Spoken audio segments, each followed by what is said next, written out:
Hello and welcome to the Posers Podcast, the place where we skip the fluff, say the quiet parts out loud, and dig into what really matters.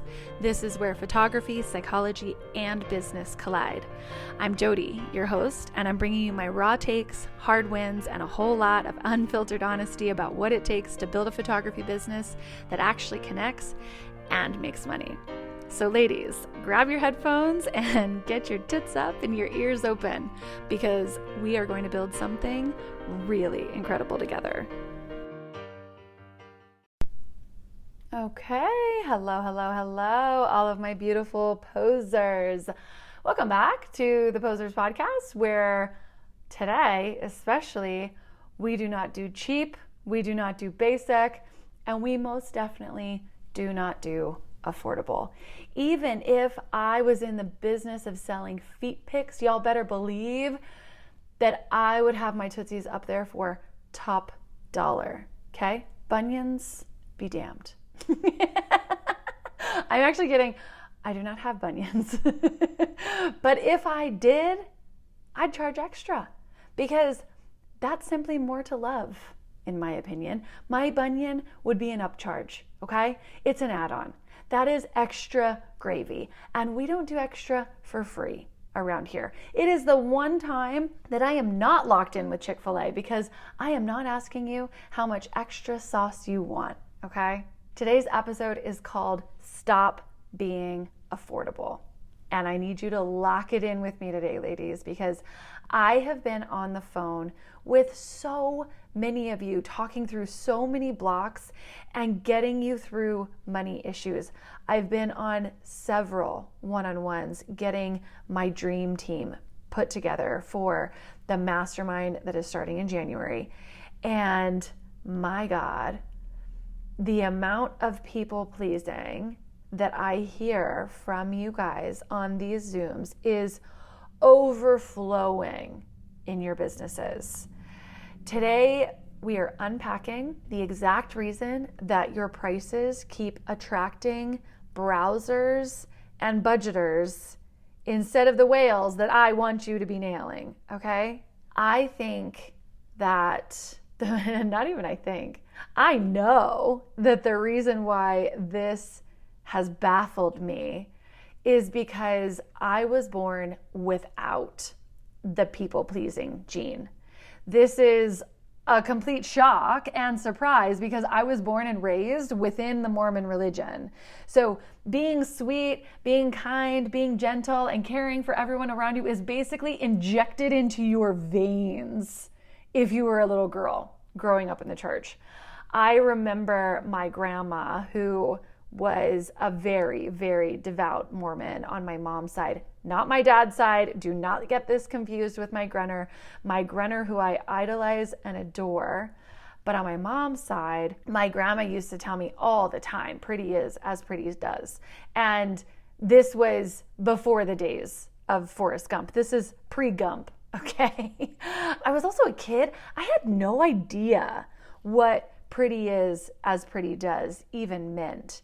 I would be like running outside in some sort of like frilly church dress that my mom would make me wear. I'd kick a football, I'd spit on my brother, I'd run off to chase my cousin down the road. And then whenever I'd get back, my grandma would pull me to the side and she would scold me for not like acting right, quote unquote, acting right? And she would tell me, pretty is as pretty does, Jody. And I had no idea what she meant, but I also knew it wasn't good. And I also got a really like intense feeling or knowing that she didn't like me. And you know what? It didn't bother me one bit. I had no desire to make her happy or do what she told me to do. Now, I am not going to claim that this lack of people pleasing has always served me well. Because it has gotten me into quite a bit of trouble throughout my life, to be honest, from being like, I don't know, the girl who would get red carded during like big rival volleyball matches to getting fired from a job in college because I blew the whistle on this dirt bag of an old manager who was trying to kiss me in the break room whenever I was a hot little 18-year-old thing, okay? This also has kept me from having a huge amount of girlfriends because I was always a little bit too honest. And in my younger years, it really kicked my ass sometimes. But the place that this has always, always, always served me is inside of my business. I move with a huge amount of understanding that the amount of confidence that I have in my business, even if I'm faking it, the amount of confidence that I have or that I show up with will determine what kind of audience and what kind of client I attract. Today's episode is called Stop Being Affordable. And I know that title can make even some of you flinch just even hearing it out loud because you've been conditioned, especially as a woman, especially as a mom, and especially as a woman in business, to believe that being affordable makes you, sweet, right? It's wrapped around the idea that you care about people's budgets and that you're going to worry about their bank accounts for them, that being affordable to others makes you kind, that it makes you good. But let's be honest, being affordable is just simply the worst form of people pleasing that you can do inside of your business. Glennon Doyle talks in Untamed about how women are trained out of their knowing, that the deep, internal voice that says, this feels right for me, that is wiped out, right? And instead, we are taught to prioritize what feels right for everyone else. If there was ever a queen that I would bow to or a Bible that I would worship, it is her book, Glennon Doyle's book, Untamed. I devoured it. I read it back to front. I read it front to back. I read it so many times that the pages started to fall off of the spine, okay? From childhood, girls are rewarded for obedience and politeness and helpfulness and selflessness, while boys are rewarded for assertiveness and independence and their ability to problem solve, their ability to make money, their ability to make businesses in their older years. So we grow up as girls thinking that in order to be loved, we have to be agreeable. We have to stay small. We have to be flexible. We have to be easy to handle. We have to give freely of our gifts to others. And Glennon, dear Glennon, Queen Glennon, who I bow to, says that this is the very thing that breaks women, because being good requires us to betray ourselves 1,000 times a day. We say yes when our body screams no. We smile when we want to scream. We lower our prices because we're afraid that someone might call us aggressive. And we serve everyone else's comfort at the expense of our own peace. She writes in Untamed that when a woman finally learns that pleasing the world is impossible, she becomes free to learn how to please herself. And that line hits so hard, because the thing about this inside of our businesses is that you're never going to please everyone. No matter if you price yourself even lower, no matter if you work harder, no matter if you book more or kill yourself more for others, it is never going to be enough. So then, if it will never be enough, you have two choices. Either don't do it at all in order to stay completely safe, or do it the way you fucking want to do it instead and piss people off anyways, because you're always going to piss people off. Glennon uses this metaphor throughout Untamed that women are like caged cheetahs, that we've been domesticated to perform, to look graceful, to stay within the fence of acceptable, when deep inside, there's a wildness there. There's a knowing that whispers, this isn't what we're made for. That wildness, that knowing, that feeling that you have inside of your gut, inside of your chest as you listen to this right now, that's your truth. It's the part of you that knows when your prices are too low, when your time is being wasted, and when your worth is being compromised just to keep other people's bank accounts into consideration. When we start listening to that voice, even when it makes other people uncomfortable, that's when we become free. That's when we become untamed. That's when we become alive. Affordable prices attract people who are always looking for a deal. They shop around, they wait for sales, they care more about the price than they do about you. I promise you that. They care more about the price than they do about the experience. And the truth is, it's not just that they don't value you, it's that you don't yet value you enough to stop being affordable for that approval. We have been taught our whole lives to make ourselves easier to love, easier to hire, easier to handle. But in business, being easier comes at the cost of being disrespected. So when you set low prices, you are subconsciously saying, I'll make myself smaller so that you'll say yes to me. That's your nervous system, the nervous system of a woman who has been praised for being accommodating her entire life. But what you need to hear is this. You are not more worthy when you're more affordable. You are not more lovable when you over-deliver.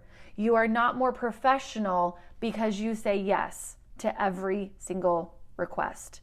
You are actually devaluing your business.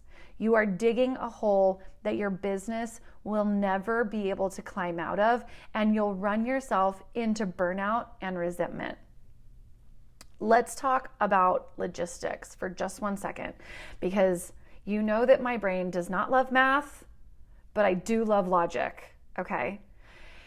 If you're charging $200, that means that you need 50 clients per month to hit a $10,000 month.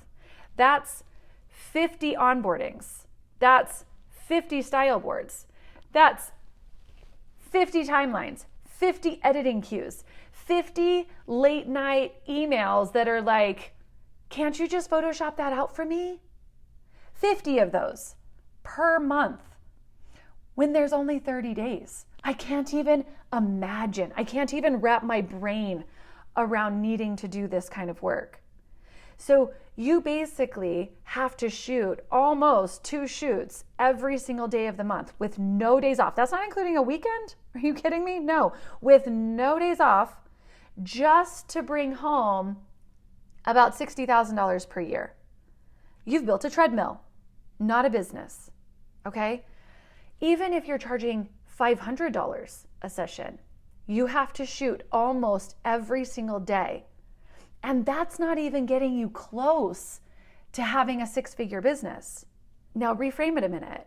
5 clients at $2,000 each, that's the same $10,000. 5 people who value what you do. 5 women who show up ready. 5 clients who you can actually serve with depth instead of exhaustion. High pricing creates capacity. It gives you the breathing room to actually deliver an experience, not just survive the day. And here's the emotional side that nobody wants to talk about either. Cheap pricing keeps you stuck in a cycle of validation addiction. Every new booking gives you a hit of dopamine. It's proof that someone else chose you. So it tricks you into thinking like, oh, you're so good, you're so loved, you're so adored, you're so talented that everyone wants you. But babe, that's not it. I promise you that is not it. They just want your cheap prices. So then you take all of this on and the stress hits and the resentment creeps in because you realize that you've built a business that feeds everyone else before it ever even starts to feed you, because I'm sorry, but it is barely feeding you, barely feeding your family. It is barely putting food on the table, okay? And then whenever you burn out, guess what? The same people who you bent over backwards for, who you bent over to accommodate, who you said, oh, sure, I can slide you in somewhere, they will go and they will find someone cheaper next season. People pleasing doesn't create loyalty. It creates dependency. Now, let's flip this whole entire conversation and look at it from the other side. Premium pricing doesn't just attract different clients, it also attracts a different version of you. The woman who charges more has boundaries. She doesn't chase clients. She leads them into her business with authority. She doesn't apologize for not being able to get someone in. She demands that they respect her calendar. She commands presence. And she's not waiting for permission to take up space in her own business. Okay? Here's the real truth. Being affordable might make you liked, but being valuable makes you respected. And respect is what sustains your business. So if your business keeps you anxious and underpaid and exhausted, it's not your marketing that's broken, it's your conditioning. You were taught to equate service with self-sacrifice, to be accessible, to make sure everyone else is comfortable before you are. Now, I can already hear you saying, okay, but Jody, you just told us that you weren't born with that people pleaser gene.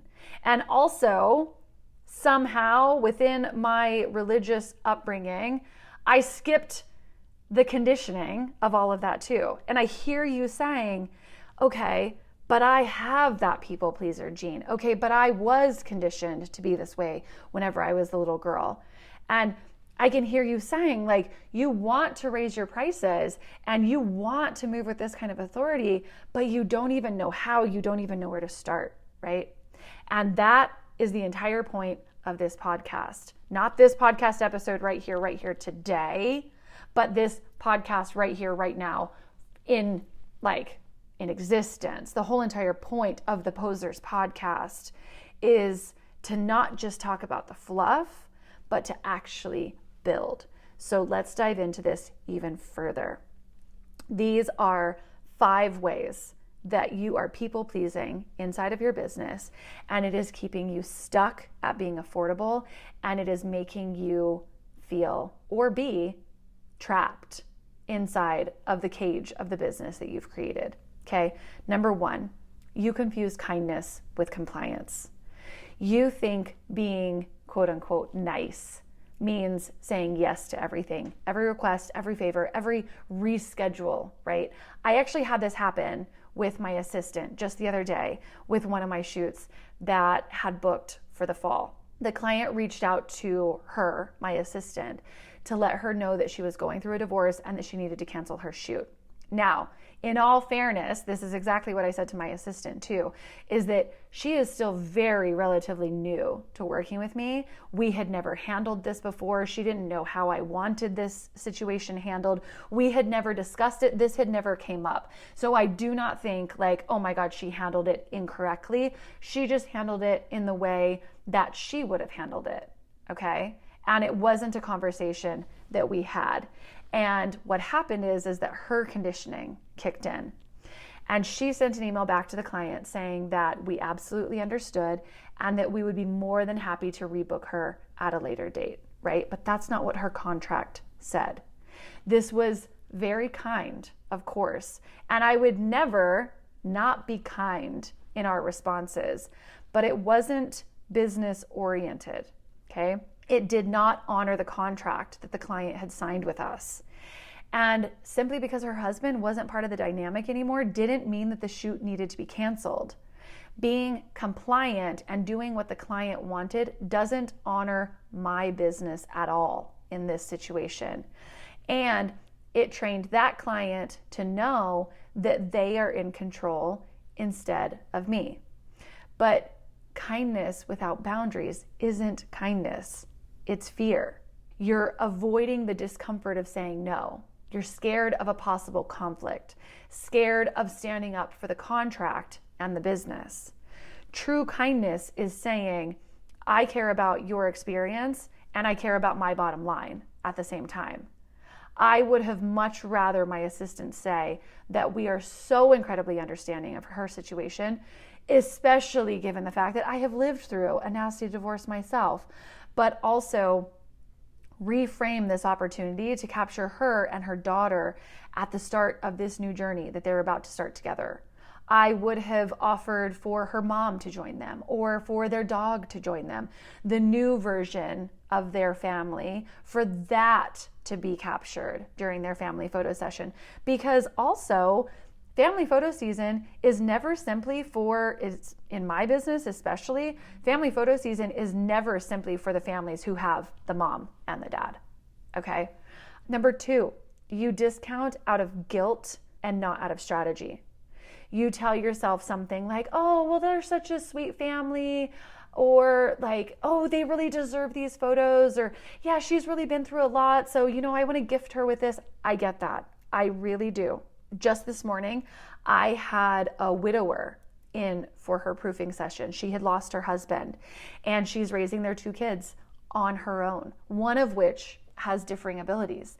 And the desire to discount just because she deserves it, it feels noble, right? But I also have to consider, where does that line blur for my business? Because with that kind of outlook, one could argue, who doesn't deserve it? Life is hard.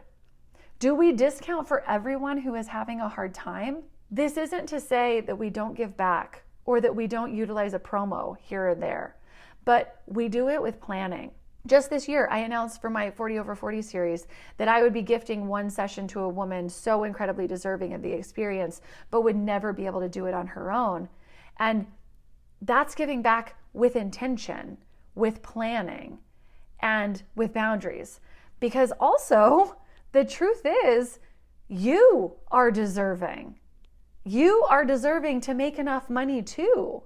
You shouldn't have to give to everyone who is like deserving or going through a hard time, or that they're such a sweet family, only to put yourself in a position of panic every time that your mortgage is due.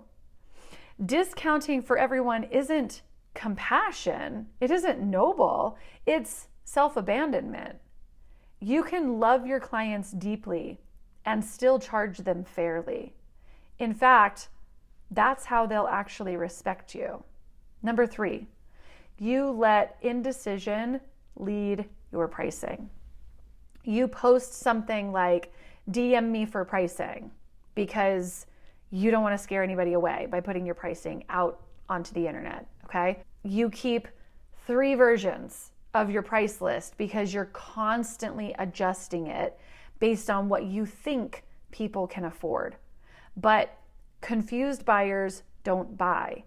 And inconsistent pricing screams insecurity, especially when one client tells a referral that they got you at $250 with all of the digitals, while you're trying to book that referral at $500 and seeing whether or not you can tinker with the idea of, playing with a little bit of IPS.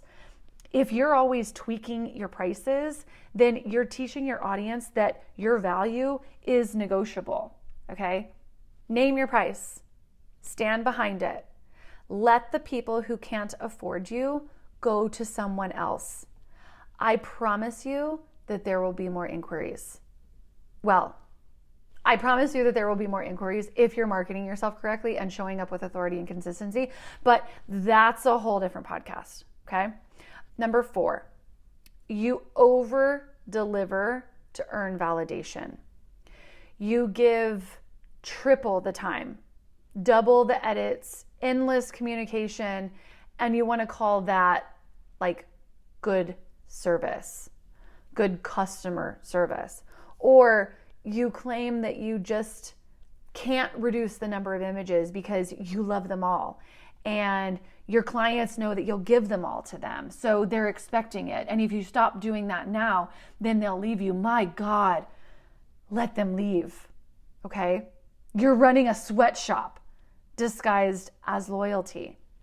You're doing extra work, not because it's necessary, but because you're terrified of not being liked. You think if you give them everything, then they'll love you forever. But what actually happens is they'll expect it forever. You train them that your boundaries are optional. Number 5, you mistake accessibility for service. You believe that making yourself constantly available is what makes your business great. You text back at 11 p.m. You deliver galleries early. You take last minute bookings even when you're drowning. Like, oh yeah, of course I can squeeze you in. Honey, that is not good customer service. That is not a good client experience. That is your own scarcity. You're afraid that if you don't answer fast enough, that someone else will take the job. But luxury businesses aren't built on speed. They are built on structure. Boundaries are the hallmark of high value. Okay? This is a truth that will sting a little bit.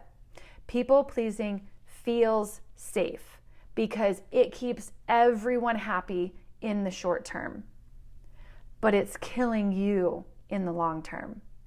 It's keeping you stuck in that nervous system loop of, if they like me, I'm safe. If they like me, my business is good. If they like me, my business stays safe. But the women who build wealth and legacy and demand, they've learned that being respected is actually safer than being liked. Every time you raise your prices, you are not just changing your income, you are retraining your nervous system. You are teaching your body that it is okay to be seen, it is okay to be chosen, but it's okay to be chosen so long as you're getting paid what you are worth. You're teaching your daughters, you're teaching your nieces, you're teaching your clients' daughters that women who know their worth don't have to be affordable in order to be adored. And that's changing the conditioning. If this episode hit a nerve, welcome to the Posers Podcast. That's what we do here, okay? It is time to unlearn that conditioning, one price point, one boundary, one unapologetic no at a time. And if you're ready to stop being the bargain bin version of yourself and start becoming that woman whose prices make people pause, then it is time to join me inside of the Posers Mastermind. Hit me up in the show notes for a free one-on-one for me to look at your business and to see if you are one of my last few who are being chosen to join us in January for the Posers Mastermind. If you learned anything today, let it be this: posers, do not flinch. You don't have to please the world anymore. So get your tits up, get your prices up, and go build something unaffordable. Bye for now, friends. Okay, so that is a wrap on this episode of the Posers Podcast. If you loved it, please subscribe, rate, and review, because honestly, algorithms are needier than all of our ex-boyfriends combined, and ladies, I need all the help I can get. If you've got thoughts, questions, love letters, even hate mail, please send them my way. I actually read every single one of them. So until next time, stay bold, stay messy, and don't let the bullshit win. Tits up, ears open, and go build something incredible. Bye for now, friends.